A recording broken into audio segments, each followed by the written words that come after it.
Dad, I think it's time you considered moving into a nursing home. Just that one sentence, spoken softly, no yelling, no anger. But for many people, those words sound like a bell tolling the end. Not the end of life, but the end of being in control of your own life. Imagine this. You slip in the bathroom just once. From that moment on, the way people look at you changes. The questions start pouring in. Are you okay, Dad? Is it safe for Mom to live alone? And then society puts three familiar options on the table. They call them solutions. But in reality, they're three traps. Don't just take my word for it. Listen to the story of Vincent, a 75-year-old man who tried all three of these traps and discovered a fourth way out, one that nobody ever tells you about.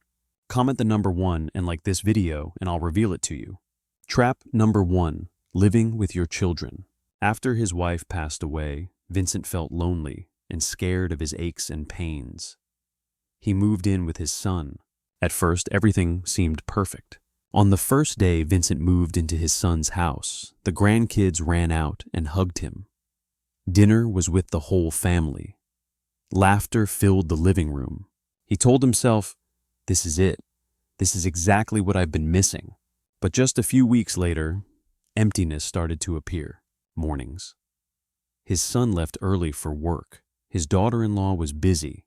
The kids went to school. The house was big, but empty. Vincent sat alone in the living room in a place that wasn't his home. He didn't know where to sit, so he wouldn't be in the way. He didn't know when it was okay to turn on the TV. He didn't know whether he should go to the kitchen to help, or just stay still and keep things tidy. Everyone was very polite, very kind, and very distant.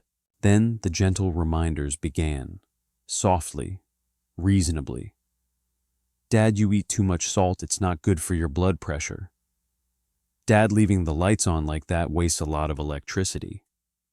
Dad, keep the TV volume down, the kids are studying. No one meant any harm. But every comment chipped away at his dignity a little more. No one said, "You're bothering us." But everything quietly said, "You don't fit into this rhythm anymore." One night, Vincent overheard that conversation. His daughter-in-law was on the phone in the kitchen. She didn't know he was nearby. "I know we should do it, but it's really exhausting. I always have to watch out. I don't dare go anywhere for long." She paused for a moment, then continued more quietly. "And Dad just stays silent whenever he goes out. I feel like he's lost." Vincent stood still. He wasn't angry. He didn't blame her. But a harsh truth became crystal clear. Living with family doesn't always mean less loneliness. Sometimes it just makes you invisible. He realized he was turning into the thing he feared most, a silent burden. And that's when Vincent packed his things. He told his son, "I'm okay, I want to go home." Not because he wasn't loved, but because he needed to be himself again. Trap number 2, hiring a caregiver.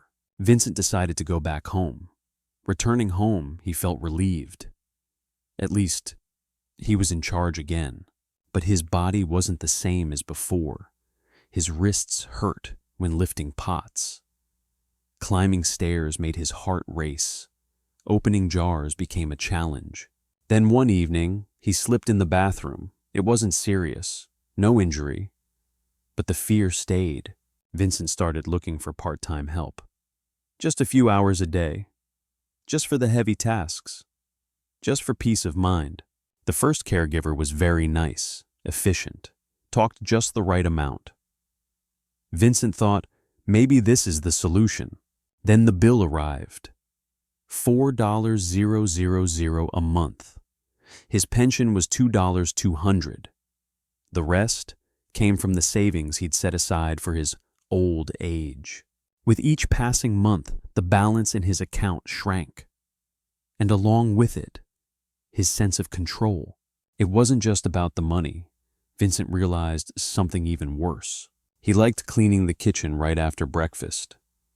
The caregiver waited until afternoon. He liked quiet. They played music, small differences. But repeated day after day, they eroded the feeling that This is my home. Even worse, the caregivers kept changing. With each new person, Vincent had to explain everything from scratch: where the medicine was kept, what his habits were, what his schedule was like. He grew tired, not physically, but from having to adapt to others in his own life. A clear thought emerged. Why am I paying thousands of dollars to feel like a tenant in my own house? He canceled the service. Trap number 3, nursing home. Drained financially and physically, Vincent agreed to try the last option, a nursing home. The room was clean, neat, sterile. The first few days weren't too bad. There were people to talk to, a clear schedule. But very quickly, Vincent felt something was off. Everything was decided for him. 6:00 a.m. Wake up. 7:30 a.m. Breakfast. 12:00 p.m. Lunch. 5:30 p.m. dinner. 9:00 p.m. lights out. Vincent was someone who liked reading late at night. He was used to thinking in silence. But here, that wasn't allowed. One evening, he left his light on after 9:00. Someone knocked on the door. "It's bedtime, sir." Another evening, he wanted to step outside for fresh air. It was cool, quiet. Staff stopped him. "Outdoor hours are over. Safety policy." Those 2 words, repeated over and over. Safety policy. Vincent understood. Here he was no longer an adult. He was a case to be managed. After 3 weeks, Vincent called his son. "I'm leaving.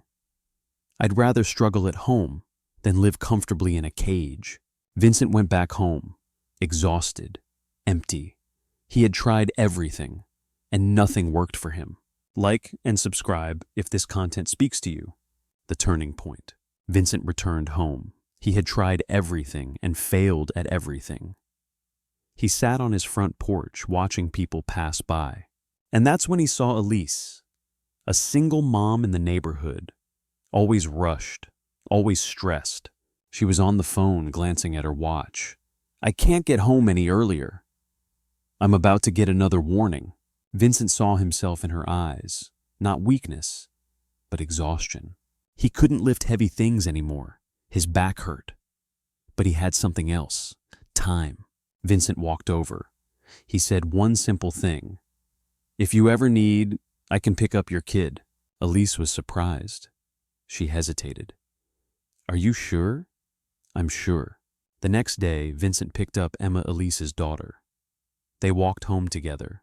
Emma told him about school. Vincent listened. Emma drew pictures for him, pinned them on his door. Elise brought food over. Her husband fixed Vincent's leaky faucet. No one paid anyone. No one owed anyone. This wasn't charity. It was exchange. And Vincent realized the most important thing in his life. I don't need someone to take care of me. I need to feel like I'm still useful. This isn't just Vincent's story. This is a strategy for you. Don't try to buy help, build relationships. Money buys services. Services are cold. Relationships create support. Support is warm. You don't need to be strong. You don't need to be rich. Maybe you can't drive anymore, but you can listen. Maybe you can't run, but you can tutor. Maybe you're just the person who holds a spare key, the person who watches the pet when neighbors are away, the person who's there when someone needs to talk. Your value doesn't disappear when you retire. It just changes form. And that's when life starts opening up again. We need to pause for a moment and talk straight about a lie that society has planted in older people's minds for decades. They tell you that independence means doing everything by yourself until you can't anymore. They praise the image of an older person who doesn't bother anyone, doesn't ask for help, manages alone until the very end. It sounds noble, but the truth is cruel, because that definition turns asking for help into a sign of failure. It makes older people stay silent. It makes you push too hard. It makes you hide your pain. It makes you afraid to say, I need someone. And then, when you're truly worn out, society looks at you and says, it's time to be arranged for, time to have decisions made for you, time to lose your choices. Vincent escaped that trap in a very different way. He didn't try to prove he was still strong. He didn't pretend he didn't need anyone yet. He did something bolder. He redefined independence. Independence isn't doing everything alone until you collapse. Independence is building a network of people strong enough that you never have to face life completely alone. Vincent is 75 years old. He lives alone. But he's not lonely. He's not locked in a nursing home. He's not monitored by safety policies. He doesn't have to ask permission to live on his own rhythm. He spends about $500 a month, not because he's short on money, but because the rest of his life is paid for with something else. Care, presence, mutual need. If you're listening to this and thinking, but I don't have anything left to give. I'm old. I'm slow. I'm weak. I want you to stop. Not to look at yourself, but to face another truth. You don't become worthless because you age. You're just living in a system that doesn't know how to see your value. That system only measures by speed, productivity, money, physical labor. But you bring something different. You have time. You have experience. You have the ability to listen that young people rarely have. You have emotional stability that society desperately lacks. Not everyone needs someone to lift heavy things. A lot of people need someone to pick up their kid on time, someone to be home when the repairman comes, someone to let them finish a sentence, someone to leave the light on when they get home late, someone who knows. They're not alone. That's not small. That's the foundation of community. Now, let's talk about action. Not big steps, not complicated plans, not changing your whole life overnight. Just one very small step outside your door. Vincent didn't post a request for help. He didn't write, "I need someone." He just looked around and asked a completely different question from what older people are usually told to ask. Not who will help me, but who can I help? The moment you ask that question, your position changes instantly. You're no longer the person who needs care. You become someone who can contribute. And society doesn't lock away people who are useful. You don't have to start big. Maybe today you just greet the neighbor you've only nodded at before, ask if they need you to hold a spare key. Say, "If you're running late from work, I can watch your pet." Or simply say, "I'm home most of the time. If you need anything, just knock." Not to earn favors, not for immediate payback, but to send a clear signal. I'm still here. I can still give. Here's a truth few people say outright. It's easy to arrange people who are seen as passive, but it's very hard to push away someone who plays a key role in the lives around them. When you're the one picking up the neighbor's kid, you're no longer the old man living alone. When you're the one someone trusts with their spare key, you're no longer a risk. When you're someone people need, you become part of the living structure, and you can't easily be removed from that structure. This isn't rebellion, this is repositioning yourself. Today you have two choices. Choice one, keep staying quiet, keep withdrawing, keep trying. Not to bother anyone, and wait for the day your children sit down, talk very gently, very reasonably, very for your own good. The conversation so many older people dread. The conversation after which things are no longer up to you. Choice two, don't wait. Don't wait until it's too late. Don't wait for someone else to define your life for you. Open your door, look around your neighborhood, and ask yourself, who can I be useful to right now? Not tomorrow, not when you're stronger, not when you have more money, right now. If there's one thing to take away from this video, it's not a plan, not a strategy. It's one clear truth. Your life isn't over. It's just moving into a different form. And that form can be deeper, more connected, and more meaningful than anything you've lived before. You don't need to be kept safe by being locked away. You need to be seen, needed, allowed to exist with dignity. Vincent didn't escape the nursing home by running away. He escaped by stepping back into the role of a person with value. And you can do the same. If this information was helpful, please comment on the number 2 so I know.